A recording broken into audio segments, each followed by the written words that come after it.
సతీష్ రెడ్డి గారు పదే పదే అవినాష్ రెడ్డి పేరు ప్రస్తావిస్తున్నారు కదా, ఆయన సాక్షుల్ని ఏదో చేసేస్తున్నారంటే ఏది సిబిఐ పోలీస్ అధికారుల్ని ఇన్వెస్టిగేషన్ ఆఫీసర్ని ఇంటికి పిలిపించుకొని మరి రిపోర్ట్లు కూడా మార్చేసి వాళ్ళ దగ్గర బలవంతంగా సంతకాలు పెట్టించే స్థాయికి వెళ్ళిపోయారు అవినాష్ రెడ్డి అని అంటున్నారు.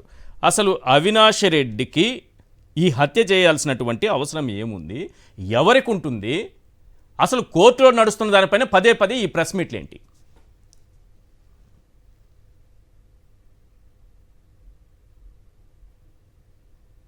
మీరు చూస్తే ఒక్కొక్కసారి చాలా మంచి వ్యక్తులే ప్రజలకు సంజాషి ఇచ్చుకోవాల్సినటువంటి పరిస్థితి కనపడుతూ ఉంది. నేను అవినాష్ రెడ్డిని గడిచిన 11 సంవత్సరాలుగా he is in limelight, he is in public life. 11 years నుంచి ఆయన ఈసారి 3వసారి పార్లమెంట్ మెంబరు. 2014లో మొట్టమొదటిసారి గెలిచినట్టున్నాడు. దాని ముందు ఒక 2 సంవత్సరాల నుంచి కూడా కొంచెం యాక్టివ్గా వైఎస్ఆర్ కాంగ్రెస్ పార్టీ తరఫున ఆ కార్యక్రమాల్లో పాల్గొంటున్నారు. ఓకే, ఈ సందర్భంగా నేను ఒకటి అడుగుతున్నాను తెలుగుదేశం పార్టీ లీడర్లని, not YSR Congress party or not the common public. Pulivendula నియోజకవర్గంలో కడప జిల్లాలోనే అవినాష్ రెడ్డి గారి పొలిటికల్ యాక్టివిటీస్ ఉంటాయి. దీన్ని దాటి బయట రాష్ట్రంలో మిగతా దేంట్లో కూడా పాల్గొన్నాడు ఆయన. ఓకే, ఈ కడప జిల్లాలో కానీ పులివెందుల నియోజకవర్గంలో కానీ ఏ నాయకుడైనా ఎవరైనా వచ్చి అవినాష్ రెడ్డి మమ్మల్ని దుర్భాషలాడినాడనేది కానీ, అవినాష్ రెడ్డి మమ్మల్ని కొట్టినాడనేది కానీ, మమ్మల్ని దౌర్జన్యం చేశాడనేది కానీ గడిచిన 12 సంవత్సరాల ఆయన రాజకీయ జీవితంలో ఎక్కడైనా ఒక మచ్చ ఉందా అని మీరు ఒకసారి ఆలోచన చేయండి. దీనికి జవాబు చెప్పండి. We have to ask the Telugu Desam party leaders. ఇప్పుడు ఒక స్వచ్ఛమైనటువంటి, నాకు బాధ ఏంటంటే ఒక స్వచ్ఛమైనటువంటి వ్యక్తి, ఇప్పుడు మేము వైఎస్ఆర్ కుటుంబంలో కొన్ని వైఎస్ కుటుంబంలో కొన్నిసార్లు దౌర్జన్యాలు చేశారు, హత్యలు చేశారు, ఇవన్నీ చేశారంటే మేము అన్నీ విన్నాం. కానీ ఇంతవరకు నేను చెప్తున్నాను, అవినాష్ రెడ్డి గారు ఒక్క చిన్న కార్యక్రమం కానీ, ఒకటి బెదిరించారని కానీ, ఒకరిని తిట్టారని కానీ, ఒకరిని కొట్టారనేది కానీ, ఒకరి ఆస్తులు జోలికి పోయినాడని కానీ నేను ఇంతవరకు వినలేదు. ఒకవేళ విన్నటువంటి వ్యక్తులు ఎవరైనా ఉంటే I'm ready for a debate.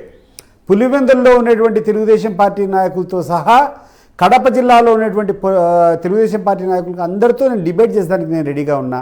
ఒక సందర్భం తీసుకొని వచ్చి, అయ్యా ఈ విషయంలో దౌర్జన్యకరంగా వ్యవహరించినాడు, పలాని సందర్భంలో పలానోని కొట్టినాడు, పలానోని తిట్టినాడు, ఎక్కడన్నా చూపిస్తారు ఒకసారన్నా? మరి 12 సంవత్సరాల రాజకీయ చరిత్రలో ఎక్కడ కూడా మచ్చలేని వ్యక్తి వివేకానంద రెడ్డిని చంపాడు అనేటువంటి ఆలోచన చేయడము ఎంత దారుణంగా ఉంటుంది? ఏమవసరం ఉంది? First of all Avinash Reddy గారికి వివేకానంద రెడ్డి సంపాదించినటువంటి అవసరం ఏముంది? లాజికల్గా మీరు చెప్పండి నాకు. మీరే చెప్తున్నారు ఒకవైపు జగన్మోహన్ రెడ్డి అవినాష్ రెడ్డి ఒకటని. సరే, మరి జగన్మోహన్ రెడ్డి అవినాష్ రెడ్డి ఒకటైపోయి అవినాష్ రెడ్డికి జగన్మోహన్ రెడ్డి గారి దగ్గర చాలా విలువ, చాలా వెయిటేజ్ ఉంటే వివేకానంద రెడ్డి జరిగిపోవాల్సినటువంటి అవసరం ఏముంది? Point number 1. పాయింట్ నెంబర్ 2, 2019 ఎన్నికల్లో నేనే ఆ ఎన్నికల్లో పోటీ చేస్తే అసెంబ్లీ అభ్యర్థిగా. నా కజినే శ్రీనివాస్ రెడ్డి అని చెప్పేసి నా కజినే పార్లమెంట్లో అవినాష్ రెడ్డికి వ్యతిరేకంగా పోటీ చేశాడు. We're following up the day to day developments. మేము ఆ రోజు కోరుకునే వాళ్ళం ఏది, అవినాష్ రెడ్డి టికెట్ ఇస్తే మాకు కొంచెం అనుకూలంగా ఉంటుంది, అవినాష్ రెడ్డి అయితే మాకు కొంచెం ఈజీగా ఉంటుంది, వివేకానంద రెడ్డి అయితే కొంచెం కష్టంగా ఉంటుంది అనేటువంటి ఒక చర్చలు జరిగేటి. కానీ ఎలక్షన్కు లాంగ్ బిఫోర్ ఆ నామినేషన్ వేసేదానికి ముందే అవినాష్ రెడ్డి గారి పేరును అనౌన్స్ చేశారు. అనౌన్స్ చేసిన తర్వాత వీ ఫెల్ట్ హ్యాపీ.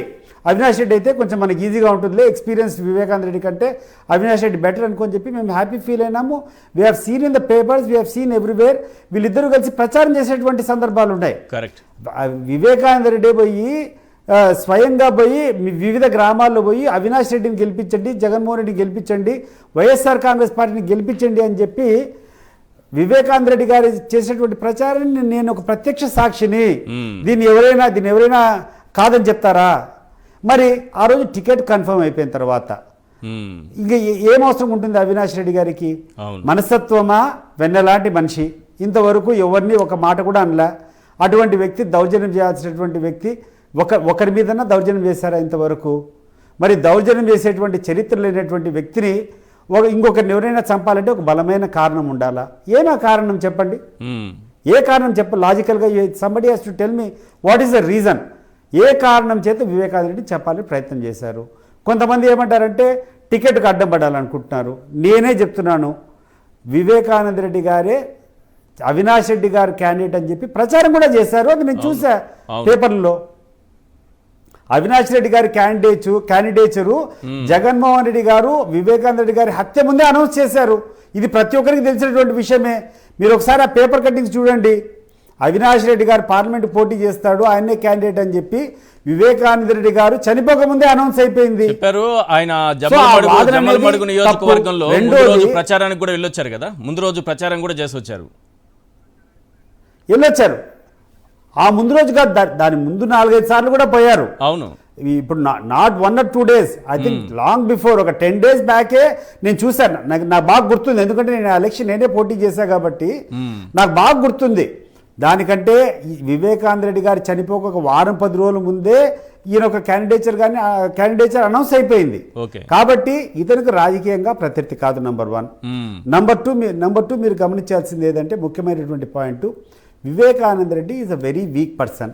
అంటే శారీరకంగా చాలా చిన్న స్టేచర్ ఉంటుంది, మెత్తగా ఉంటాడు. అప్పటికే చాలా ఏజ్ కూడా ఎక్కువ, చాలా ఈజీ. ఒకవేళ ఆయన చంపాలనుకుంటే ఆయన ఇంట్లోకి వీళ్ళకు ఈజీగా పోయేదానికి అవకాశం ఉంటే గొంతు నిలిమి చంపేవాళ్ళు కదా, అతని మీద నరకాల్సినటువంటి అవసరం ఏముంది? మీరే ఒక వైపు కూర్చొని ఎవిడెన్సెస్ అన్ని ట్యాంపర్ చేయాలనుకున్నారు, గొడ్డలతో నరికిన తర్వాత అతని కూర్చొని చేయాలనుకున్నారు. ఎవరైనా తెలివి ఉండేవాళ్ళు రెడ్ హ్యాండెడ్గా ఒక బలం లేనటువంటి దొరికితే సైలెంట్గా కూర్చొని గొంతు నులివేసి పక్కన పెట్టుకొని హార్ట్ అటాక్ అని చెప్పచ్చు కదా. అవును. ఒకవేళ ఎవరైనా ప్లాన్ చేసి చేయాల్సినటువంటి అవసరం ఉంటే వివేకానంద రెడ్డి ఇంట్లోకి పోయి గొంతు నులివేసి చంపేసి హార్ట్ అటాక్ అని చెప్పచ్చు కదా.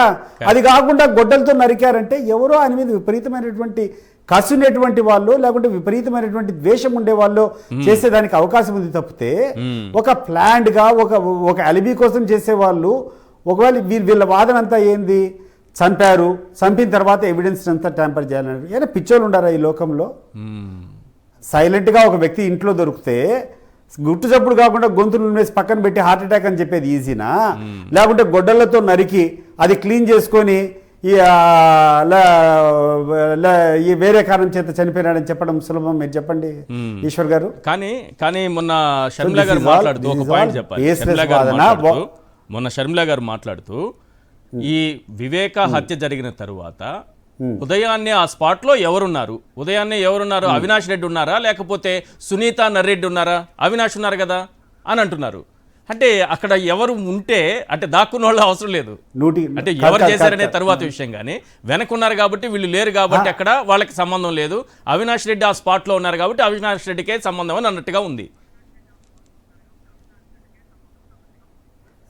కాదు, షర్మిలమ్మ గారిని ఒకటే అడుగుతున్నా. షర్మిలమ్మ గారు, సునీతమ్మ గారు, మీరు చెప్పండి, అవినాష్ రెడ్డి గారిని ఏదో జరిగింది అడిగిపోయి చూడమని చెప్పింది శివప్రకాష్ రెడ్డి, లేకుంటే ఇంకోరేమన్నా చెప్పారా? ఆయన ఫోన్ వచ్చిన తర్వాత ఈయన పోయినాడా, లేకుంటే ఈయన పోయి ఆడపోయి కూర్చొని క్లీనప్ చేశాడా? ఓకే. నంబర్ 2, నిజంగా అవినాష్ రెడ్డికి పాత్రనే ఇది ఏదైనా ఉండి చంపాలనుకుంటే గొడ్డలతో నరికించాల్సినటువంటి అవసరం ఉందా? ఓకే. గొడ్డలతో వీళ్ళే నరికి మళ్ళీ కూర్చొని ఆ ఏరియా అంతా క్లియర్ చేసి చేయాల్సినటువంటి అవసరం ఉందా? లేకుంటే ఆ రకమైనటువంటి ప్రతిఘటన ఏమైనా చేయగలిగినటువంటి శక్తి ఏమైనా వివేకానంద రెడ్డి గారికి ఉందా? ఒక వీక్ పర్సన్, శారీరకంగా వీక్గా ఉన్నటువంటి పర్సన్ దొరికితే ఊరికే ఒక దిండు తీసుకొని పోయి ఆయన మీద అదుపుతే ఊపిరి ఆడకుండా చేస్తే చనిపోతాడు ఆయన. సో దాన్ని వదిలిపెట్టి కూర్చొని గొడ్డలతో నరికి మళ్ళీ కూర్చొని ఎవిడెన్సెస్ అంతా ట్యాంపర్ చేయాలని చెప్పి ప్రయత్నం చేస్తారని చెప్తున్నారు. నేను అడుగుతున్నా, ఇప్పుడు ఎవిడెన్సెస్ ట్యాంపర్ చేయాలంటే ఆడ ఒక లేఖ దొరికింది, ఆ లేఖను దాచిపెట్టమని చెప్పి ఎవరిచ్చారు చెప్పు నీకు?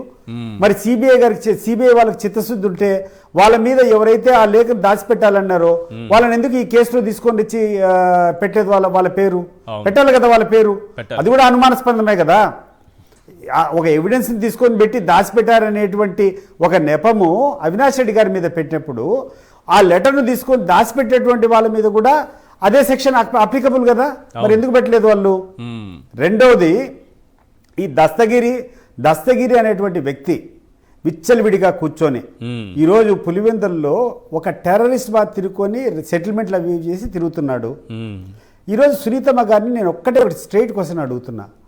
నువ్వు ఎక్కడైనా ఆ యొక్క దస్తగిరిని తీసుకొని పోయి లోపల పెట్టాలి. ఏమమ్మా, అతను పబ్లిక్గా ఒప్పుకుంటున్నాడు, బహిరంగంగా ఒప్పుకుంటున్నాడు, నేనే గొడ్డలు తీసుకున్నాను నరికినా అని చెప్పి.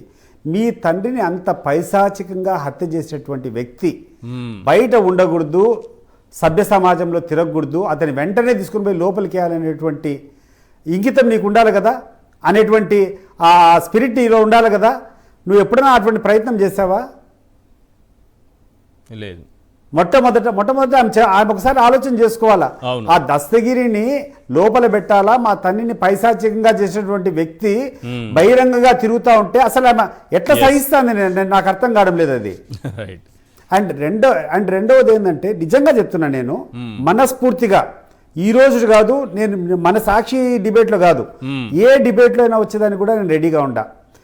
అవినాష్ రెడ్డి గారి క్యారెక్టర్ గురించి, అవినాష్ రెడ్డి గారు ఎక్కడైనా దౌర్జన్యాలు చేశారని కానీ, ఒక వ్యక్తితో మిస్బిహేవ్ చేశారని కానీ, ఒకరిని సాధించాడని కానీ, ఒకటి ఆస్తులు లాక్కున్నాడని కానీ, ఒకరిని చెయ్యెత్తి కొట్టినాడని కానీ ఎక్కడైనా ఎవరైనా నిరూపిస్తారా? అవును. 12 సంవత్సరాలు, ఈరోజు ఆయన కొత్తగా ఈరోజు రాజకీయాలకు లేదు. He has 12 years of political career. ఈ 12 సంవత్సరాల్లో ఆయన ఎక్కడైనా ఆయన యొక్క వ్యక్తిత్వాన్ని చంపుకొని కానీ మిస్బిహేవ్ చేసేటువంటి సందర్భం ఎక్కడైనా ఉందా? తెలుగుదేశం పార్టీ లీడర్లు దీనికి సమాధానం చెప్పాలా. మరి అటువంటి వ్యక్తి కూర్చొని వాళ్ళ బంధువునే చంపాడని చెప్పేటువంటి ఆ అభియోగం ఏదుందో, దీన్ని ఎంత సమర్థవంతంగా వీళ్ళు తీసుకొని పోయారంటే జనంలోకి. దీంట్లో ఒకటి ఈశ్వర్ గారు, ఐ ఫైండ్ వీళ్ళు దట్ టూ గుడ్ పర్సన్స్ అనిపిస్తూ ఉంది నాకు. వీళ్ళ మీద జరిగింది కూడా వీళ్ళు చెప్పుకోలేనంత బలహీనంగా ఉన్నట్టు నాకు అనిపిస్తూ ఉంది. కరెక్ట్. ఇప్పుడు ఈ రకమైనటువంటి వాదన నిజంగా వీళ్ళకి జరుగుతూ ఉంటే ఏమంటే, వీళ్ళు నాకు తెలిసి వీళ్ళు కొంచెం భయపడినట్టున్నారు. అభియోగం మా మీదనే వస్తుంది కదా, మేము ఏదైనా కూర్చొని మేము ఎక్కువగా దీన్ని ప్రెజెంట్ చేస్తే బలపడుతుంది అనేటువంటి నెగ్లెక్ట్ చేయడం వల్ల ఇది బలంగా వాళ్ళకి చుట్టుకున్నట్టు అనిపిస్తోంది నాకు. నేను రెండు క్వశ్చన్స్ నేను అడుగుతున్నా. వ్యక్తిగతంగా అవసరమన్నా ఉండాలి అతన్ని చంపేదానికి, రెండోది అటువంటి నేచర్ అన్నా ఉండాలా. ఈ రెండూ లేనప్పుడు ఎందుకు అవినాష్ రెడ్డి గారు వాళ్ళని చంపుతాడు? నంబర్ 1. ఇంకొకటి ఏంటంటే, బలమైన కారణం ఏంటంటే, జగన్మోహన్ రెడ్డి దగ్గర నిజంగా వీళ్ళకు విలువ ఉందని చెప్పి అందరూ చెప్పుకుంటున్నారు కదా. మరి విలువే ఉంటే వివేకానంద రెడ్డి గురించి పట్టించుకోవాల్సినటువంటి అవసరం వీళ్ళకి ఏముంది? కరెక్టే కదా.